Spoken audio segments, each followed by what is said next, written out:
நாம இப்போ நியூயார்க்ல புரூக்ளின்ல இருக்கோம். பிரிவின்னு சொல்லப்படுற டாய்லெட்டை தோண்ட போறோம். அதை கொண்டு வாங்க. 20ஆம் நூற்றாண்டுக்கு முன்னாடி வீட்டுக்குள்ள குழாய் வைக்கிற முறை பிரபலமாகல. அது வரைக்கும் ஜனங்க பிரிவின்னு சொல்லப்பட்ட டாய்லெட்களை பயன்படுத்தினாங்க. டாய்லெட்ல என்ன வேணும்னா கிடைக்கலாம். இங்க ஜனங்க பொருள்களை போடுறாங்க, பொருள்களை தொலைக்கிறாங்க.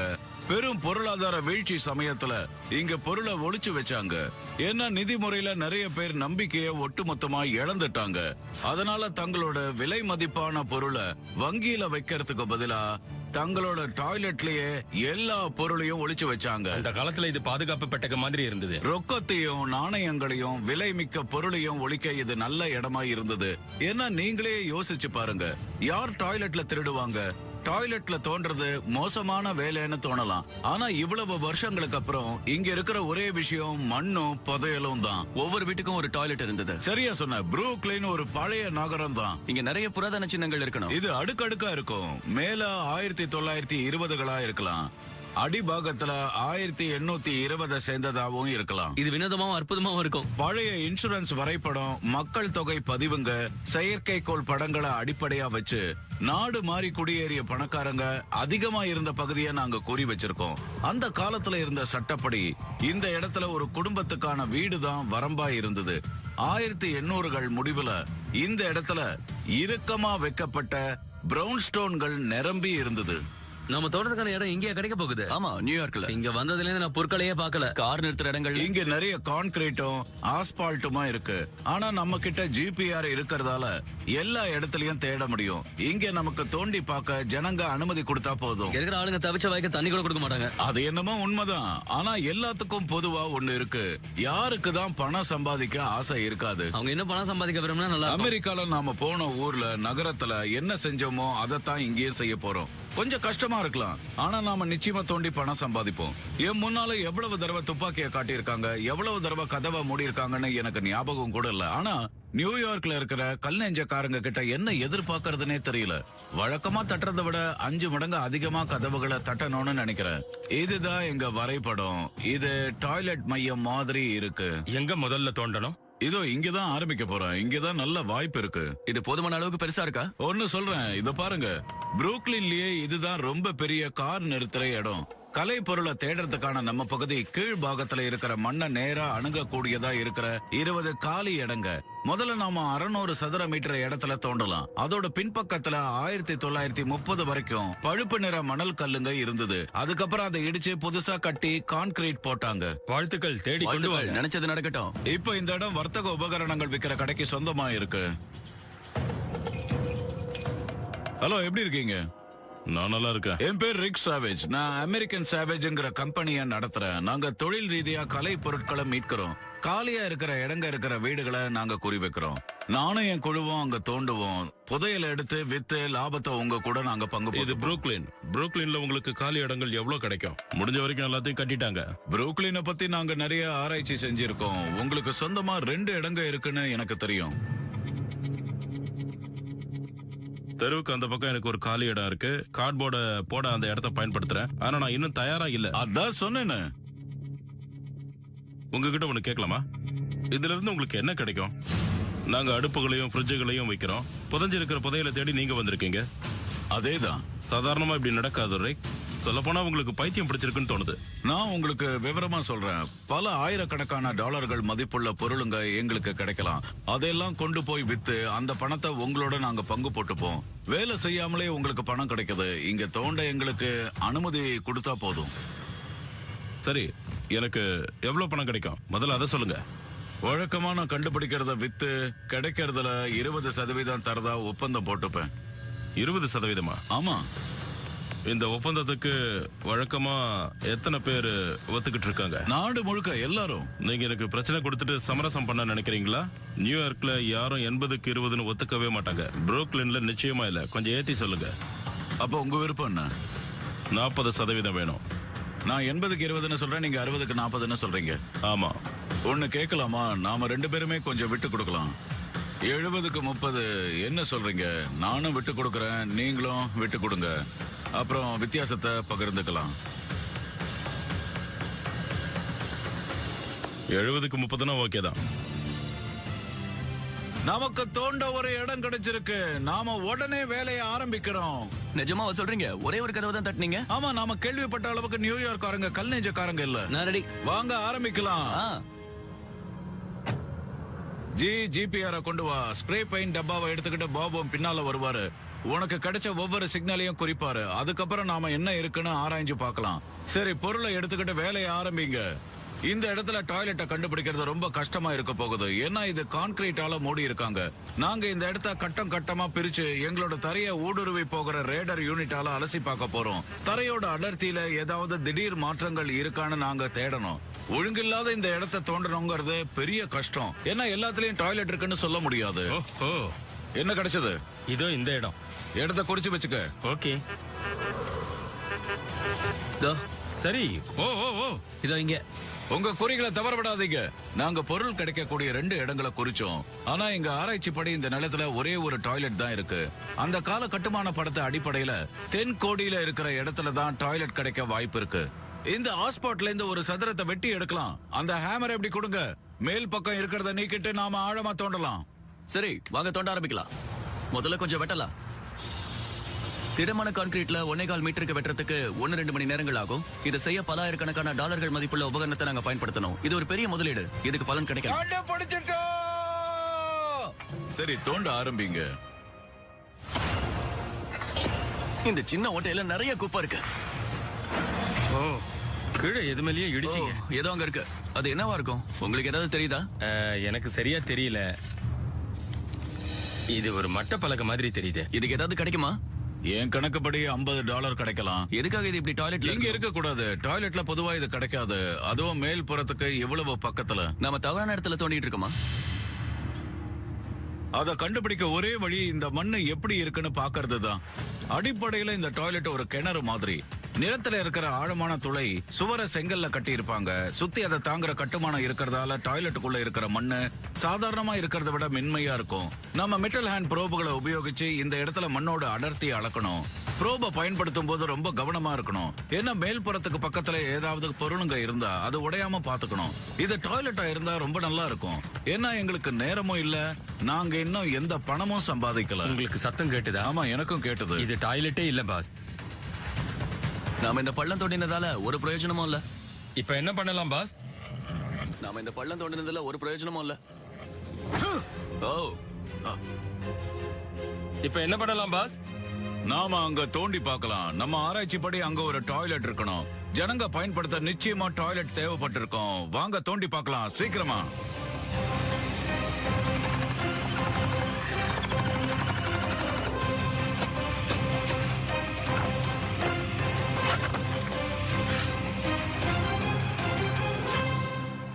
ஏய் பாபு, இதுல ப்ரோபை வச்சு பார்க்கலாம். அந்த ப்ரோப் போச்சுன்னா அப்ப நிச்சயமா நமக்கு கிடைக்கும். அப்படி ப்ரோப் போகலன்னா நமக்கு நிறைய பணம் நஷ்டமாக வாய்ப்பு இருக்கு. இன்னொரு இடத்தை தோண்டி பார்க்கிறதுக்கு நமக்கு நேரமும் இல்ல. அதோட ஏற்கனவே செலவு வேற அதிகமாயிடுச்சு, லாபமும் இல்ல.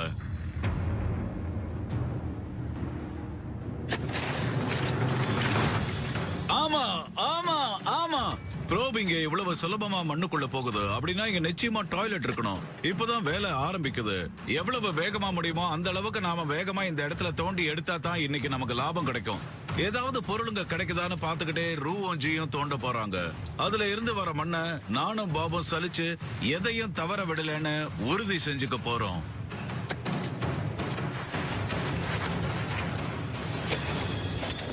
ஓ, பிரமாதம். என்ன கிடைச்சது? பாட்டில்? ஆமா, அதோ இங்க. இதோ இன்னொன்னு கிடைச்சிருக்கா? ஆமா, இப்ப கிடைக்கிறது நல்ல அடுக்கா இருக்கு. பிரமாதம். ஏரேக், தோண்டும் போது இதுலயே அடிக்குது. அடச்சே, 2 பாட்டில் கிடைச்சிருக்கு. ஓ ஆஹா, அத பிரமாதம். என்கிட்ட கொஞ்சம் காட்டு. இத பாருங்க. பழைய பீர் பாட்டில் மாதிரி இருக்கு. இது 1920களை சேர்ந்ததா. அது எப்படி உங்களுக்கு தெரியும்? அந்த காலத்துல பாட்டில்களை தயாரிக்கும் போது 2 பாகங்களா செஞ்சு ஒன்னா இணைச்சாங்க. உதடு பாகத்தை தனியா இணைச்சாங்க. வேற என்ன இத கிடைச்சது? கொஞ்சம் பாருங்க. ஓ பிரமாதம். இது ஆஷஸ் லிவர் பிட்டர்ஸ். அந்த காலத்துல பியர மாதிரியே மருந்தையும் இந்த மாதிரி அழுத்தமான நிறத்துல இருக்கிற பாட்டில்களை தான் வச்சிருப்பாங்க. இந்த பாட்டில்களுக்கு $100 வரை கிடைக்கலாம். ஆனா நாம சரியான இடத்துல தான் இருக்கோம்னு இந்த பாட்டில் காட்டுது.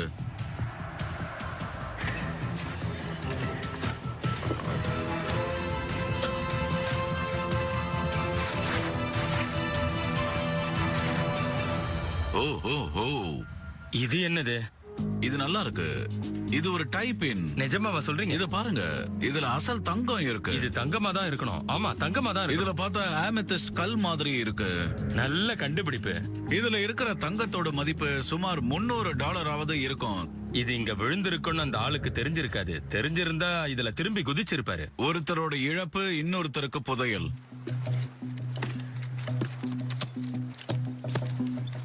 ஓ, எது மேலே இடிச்ச மாதிரி இருக்கு. ஓ, இங்க. ஓ, என்ன இது? பார்த்தா கல்லாப்பட்டி மாதிரி இருக்கு. ரேக், எங்களுக்கு என்ன கிடைச்சிருக்குன்னு பாருங்க. என்னது இது? இதை திறக்க முடியல. இன்னும் கொஞ்சம் முயற்சி பண்ணுங்க. என்னது இது? திறந்தாச்சு. இது என்னவா இருக்கும்? ஓ, இது என்னது? இத பார்த்தா கண்ணு மாதிரி இருக்கு. பயங்கரமா இருக்கு. இதுக்கு ஏதாவது கிடைக்கும்? கிடைக்கும். பழைய கண் சாமான்களை சேகரிக்கிறவங்க யாராவது இதுல சுவாரஸ்யம் காட்டலாம். இது வரைக்கும் நான் கண்டுபிடிச்சதுலயே இது விசித்திரமானது. சரியான ஆள்கிட்ட கொண்டு போனா இதுக்கு கொஞ்சம் டாலர் கிடைக்கலாம்.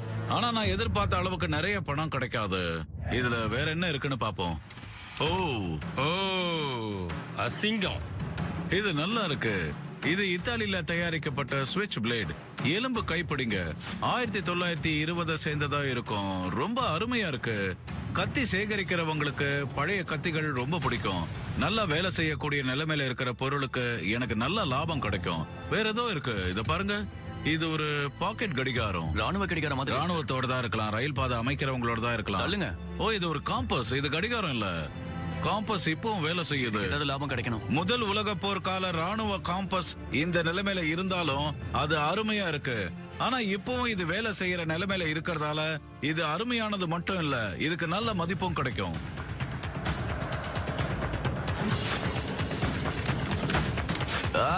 இந்த விளக்குல இருந்து சூடு வரதை என்னால உணர முடியுது.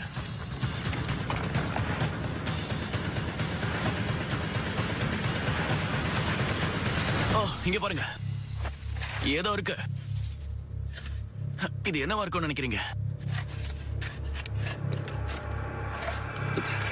இது ஒரு துப்பாக்கி.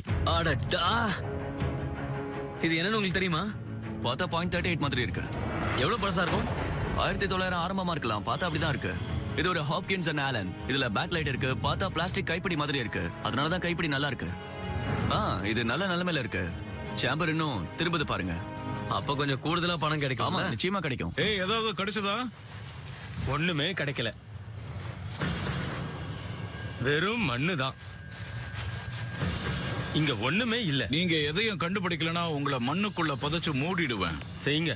நாங்க டாய்லெட்டோட அடிபாகத்தை நெருங்குறோம். இன்னைக்கு செஞ்ச வேலைக்கு பலன் கிடைக்கணும்னா எங்களுக்கு பெருசா ஏதாவது கிடைக்கணும்.